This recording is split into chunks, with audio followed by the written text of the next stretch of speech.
there, I'm Kathleen McGivern, and in this episode I'm going to be diving in on 5 art supplies that you need for acrylic painting when you're getting started for beginners, really. So let's dive into this episode and let's get inspired.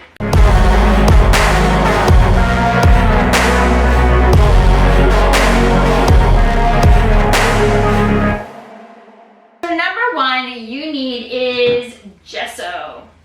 This is a surface preparation medium. So really it's going to seal, stiffen, and provide your surface with tooth for painting.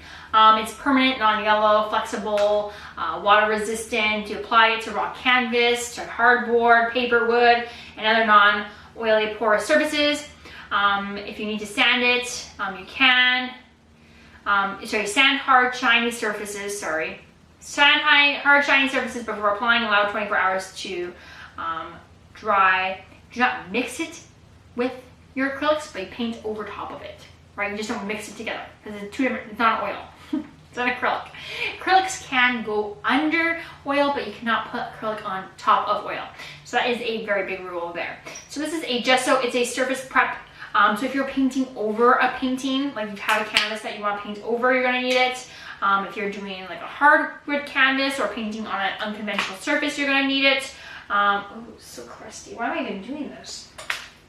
Gross. But also, I do it on any canvas anyways.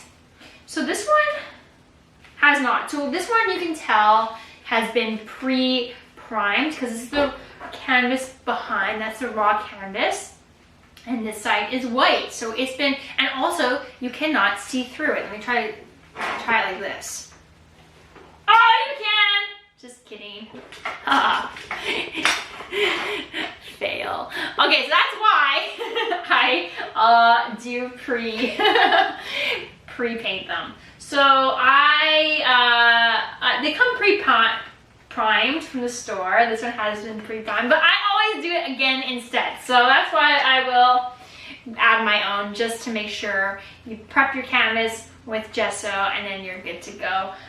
Some people might find that unnecessary. I don't know. I don't think it's unnecessary. Like, why? If you're gonna take all this time to make a painting, you might as well do it well. All right, so the next thing that you need for it is a fluid matte medium or like an airbrush medium. You need a medium to mix your acrylic paint with. So a lot of the time, some of the habits, because it can be done, is mixing. If you want to water it down or make it more transparent, is to use water, but makes your paint watery and it kind of runs on your canvas. But really what you want to be using is like a fluid matte medium. Do I have to do the same? Oh good, I'm so great at buying things that I don't need. I don't know why I have 2 of them, they're both brand new. Okay, so like a fluid matte medium. This one is like a low gloss acrylic extender and primer. But basically I use this to sub it out instead of using water. So it's for thin, fast drying glazes. It's to extend, I got paint all over me. Sorry, extending your paint. You can have more clear transparency, right? Image transfer, increases leveling, dries to a wax-like appearance. You can use it alone or to blend with acrylic mediums and colors and water. Do not use it as a varnish. But basically, I like to sub this and use this instead of water. Because if you think about it, if you're watering down the acrylic paint, you're watering down the particles that are creating the paint. So, and if you have a really thin layer, eventually it's just going to be mostly water. So what is actually holding on to the canvas, right? So, and then you might get flaking or cracking. So to avoid that, instead of watering it down with water, often if you want a really thin, watery-like one, I use a lot of airbrush medium, right? So it extends to a water like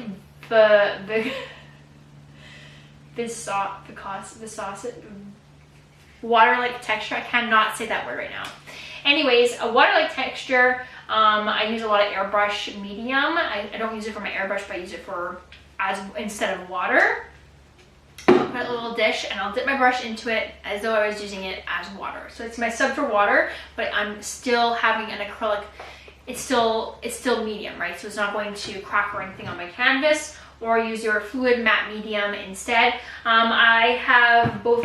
I use Liquitex also use Golden. These are my recommendations for brands. I would invest in a quality brand over getting something cheaper, because if you're spending all this time doing all this hard work, you want to have quality. Plus, it lasts a lot longer. Number 3, you need a palette knife. You need a palette knife. So this is a palette knife. They come in all kinds of shapes and sizes. They come round, they come pointy. But you're going to need a palette knife, one, for scraping your palette, for mixing your paint, and you can also paint with your palette knife. Yeah, you'll see Bob Ross do that a lot. Get his rock texture in there, like but he also paints in like 30 minutes, so but anyways, I do love him. But you need a palette knife for mixing your paint. It's super important. It goes with your palette. It goes with your palette. So yeah, you need a palette knife. All right, so I have a question for you. What is your must-have for acrylic painting? Let me know in the comment section below the video so we can have a huge collaborative list of everybody's must-have for acrylic painting. All right, the next thing that you need is your primary colors and black and white. You can make all colors using primary colors. So if you spend some time understanding color theory, you can really create all colors and variations, your primaries. You can mix your secondaries, and then from there you can mix your tertiary colors, right? So secondary colors are your purple, your orange, and your green, and then your tertiary colors are things like yellow green or blue green, or red purple or blue purple or red orange or yellow orange, for example, right? So it's more yellow in the orange or more red in the orange, and those are very different when you look at them. I think my palette had, yeah, I think I have a color right here. Oh, yes, okay, I have wet paint on the back. Oh! So I'm gonna hold it like this, but you'll see on just even here, this is yellow orange, this is orange, this is red orange. So there's a whole bunch of oranges here, 3 different oranges, but they're very different from each other. And that applies to blue and green and purple. All of them are different. So it's, I think, a very important time to invest in just understanding color theory and just working with your primary colors, because you can make a lighter yellow instead of adding white, which would make a tint. Instead of adding white, making a yellow tint, you could add more yellow to it. Sorry, adding white to make it would be a more pastel color. You can add yellow to brighten things up and make a lighter version that way, right? A yellow orange or yellow green would look very different than if you added white to green, right? It'd be a very more pastel green, a tint of a green versus a brighter green that's with yellow. So that's just one thing to think about and get used to, just mixing your own colors versus buying the pre-mades. I highly recommend it. Also, it saves you a ton of money. All right. And finally, you need a plastic palette. I have 2.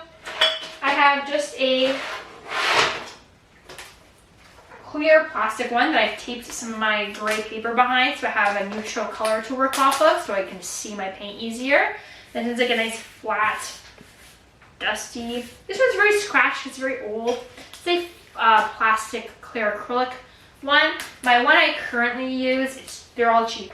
The paper one behind me is for oil, so that's why it's still wet. This is the one I use for acrylic right now. I just am in the habit of using, it has nowhere to hold it. I don't know why I like this so much. I don't recommend it. It's probably easier to have one that you hold, like the one behind me. I don't know why I don't use it. But I'm just in the habit of using this one. But if you get a plastic one, I just leave all my paint on here until I have it thick enough where I can come back later. And then where the most satisfying part is that you get to peel it off. No, I'm serious. That's like literally how you... I don't wash it, I just wait till it dries, and then look, it just peels off. And then look at that, isn't that cool? Yeah. So that's the cool thing about acrylic, which you cannot do with most things. So for instance, with watercolor paints, I just leave it and then I just re-moisten it.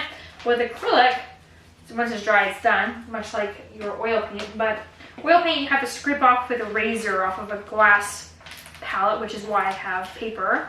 Or with acrylic, look at that. It just comes off. And now it's clean. And that's how you clean your palette. You're welcome. I think this is why I don't get rid of this one. It has a lot less, oh no, it's scratchy. I don't know, I like it.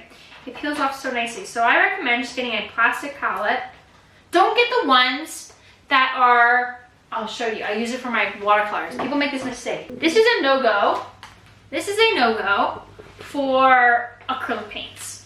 I always see, because I do teaching as well, like in my Ms. Artastic, but teachers always are like, oh, I don't know how to clean these paints. I got these for my students in my classroom because they came in a pack of like $100 for $1. Oops, I pulled that one out. Where'd that come from? Put that back. Anyways, but these are not good for acrylic paint because it's very hard to clean and also wasteful and also too tiny and ridiculous. And you cannot, there's not a surface area to like peel, and it's just the wells make it really hard. But these are perfect for watercolor paints, and you just leave your watercolor paints in there to dry, solid, and then you just want to use it again, you just get some water and then you just re-moisten it and you're good to go. You're welcome. All right, but for acrylic, you want a flat plastic surface, a flat plastic palette. That is my recommendation to you. Now, if you're looking for any of these, I can't stop taking that off. It's so addicting. Oh, gotta stop.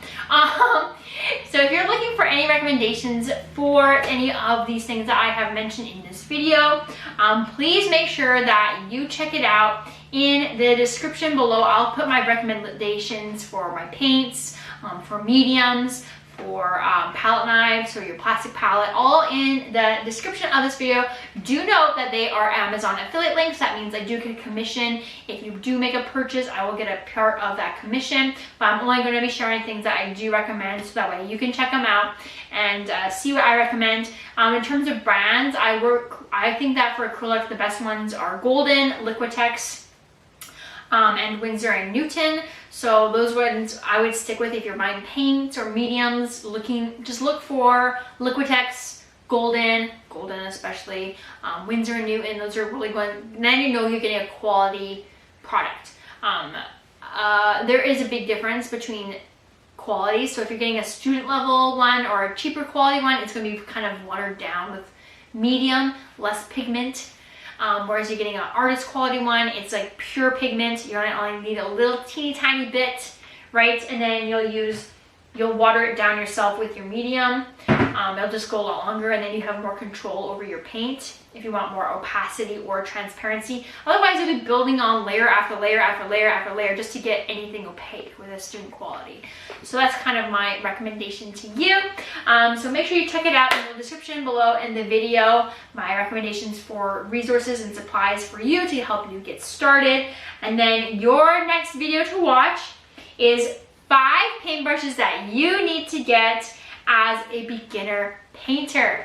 And you can grab that link by clicking it above or in the description below the video, and I will see you in that episode. Please make sure you like and subscribe to the channel to help me grow. And remember, at my milestones, I will do different challenge videos for you. So at 1,000 subscribers, I will do a man eating cupcake. At 10,000 subscribers, I will do a painting of a cupcake that's out of this world. And at 100,000 subscribers, I will make a ceramic sculpture of a cupcake, and you get to help me come up with that theme. Thank you so much for watching, and I'll see you in the next episode.